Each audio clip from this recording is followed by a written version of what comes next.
परीक्षित जी ने कहा कि मुझे 7 दिन में मरना है, मैं क्या करूं? जो भागवत सुनेगा वह श्राप से मुक्त हो जाएगा। यदि आखिरी में प्रभु का चिंतन नहीं कर पाया तो क्या मेरी भक्ति बेकार चली जाएगी? अंते नारायण स्मृति। जीवन का सार क्या है? उम्र तो ठीक है, जाएगी कहां? बहुत ज्यादा जीना, अब जैसे लोग 80 साल के हैं, 70 साल के, पर कर क्या रहे हैं? एक माला भी नहीं जप रहे हैं कि बैठ के सीताराम सीताराम राधे श्याम जप लें, चिंतन नहीं। वह 80 साल के होकर भी निंदा कर रहे हैं, उसका ऐसा हुआ, उसका 80 साल है और कर क्या रहे हो? बकवास।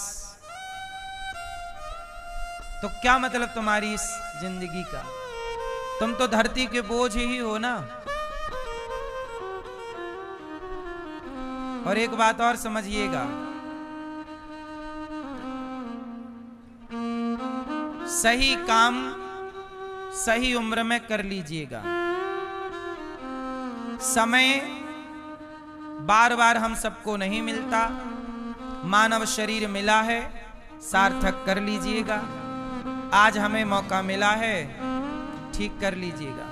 इसलिए दास अनिरुद्ध, मुझे भगवान ने मौका दिया है, मनुष्य बनाया है, तो मैं अपने मनुष्य होने का दुरुपयोग नहीं करता, मैं अपने मनुष्य होने का सदुपयोग करता हूं। मुझे पता है कि अगली बार पता नहीं मुझे मानव शरीर कब मिलेगा।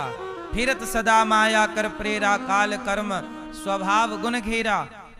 बहुत कहते ना, बड़े भाग्य मानुष तन पावा, दुर्लभो मानसो देहो, दुर्लभो मानसो देहो, देहि नाम क्षण भंगुरा, तत्रापि दुर्लभम मन्ये वैकुंठ प्रिय दर्शनम। बड़े भाग्य से मानव का शरीर मिला है, मैं इसे गवाऊं क्यों? इसलिए दास सेवा करता है कि मैं अपने समय को, देखो मेरा 2 काम है, सेवा करना, भगवान की कथा, भगवान का स्मरण करना, कथा सुनाना, कथा सुनना और सेवा करना। आप भक्तों की, वृद्ध माओं की, संतों की, यहाँ हजारों संत भोजन करते हैं गौरी गोपाल में, आप सबके लिए रसोई चलती है, वृद्ध माओं की सेवा।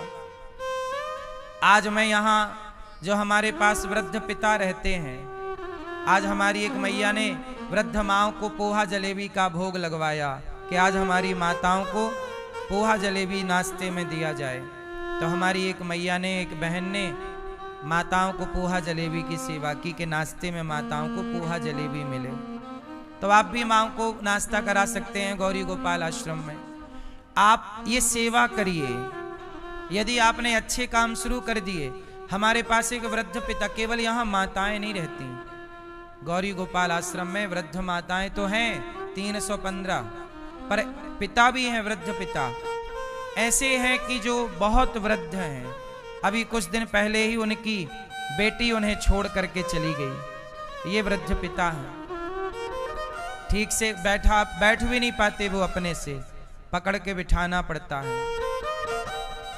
उनको अच्छे से बिठाओ, उनको नहलाना, उनको धुलाना, ये काम बेटों का है। बेटा है बाप का, पर बेटा नहीं करता।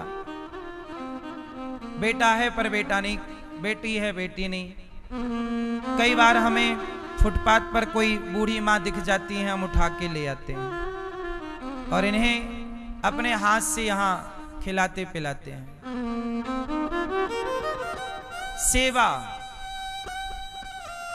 सेवा कर लो मेरी माँ, पुरुषोत्तम माह चल रहा है, किसी का पेट भर लो रोटी देकर, किसी का सहारा बन जाओ।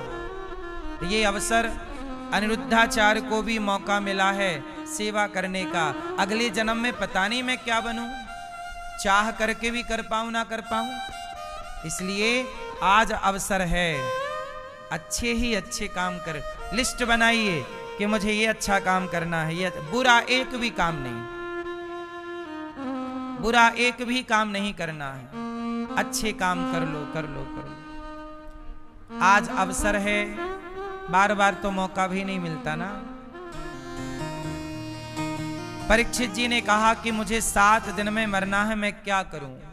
सुखदेव जी ने कहा वरीयाने सते प्रश्न क्रतो लोकहितं नृप आत्मवित् सम्मतः पुंसां श्रोतव्यादिषु यः परः निद्रया ह्रियते नक्तं व्यवायेन च वावयः दिवाचार्थे हया राजन् कुटुम्ब भरणेन वा।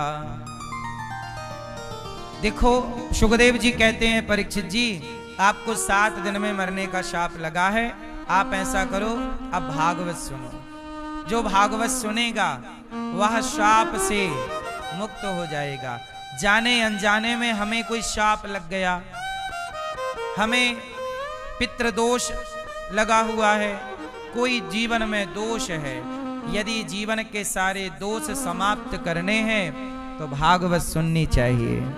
जैसे आप लोग यहाँ पोथी पाठ करा रहे हैं पुरुषोत्तम माह में, अभी 26 मई से पुनः भागवत जी के पोथी पाठ बैठेंगे।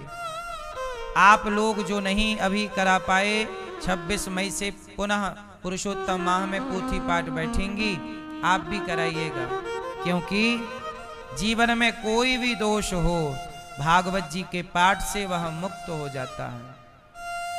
पितरों की सदगति भी होती है, हम शाप से भी मुक्त हो जाते हैं। अंते नारायण स्मृति। जीवन का सार क्या है? अंत में भगवान का स्मरण हो जाए। अंत में क्या हो जाए? मैया मैंने यदि आखिरी में प्रभु का चिंतन नहीं कर पाया तो क्या मेरी भक्ति बेकार चली जाएगी? नहीं। जो व्यक्ति सदा भगवान का स्मरण करता है और आखिरी वक्त में यदि वो भगवान का स्मरण ना कर पाए तो फिर भगवान ही उसका स्मरण कर लेते हैं। अंते नारायण स्मृति, अंत में प्रभु स्मरण करते हैं।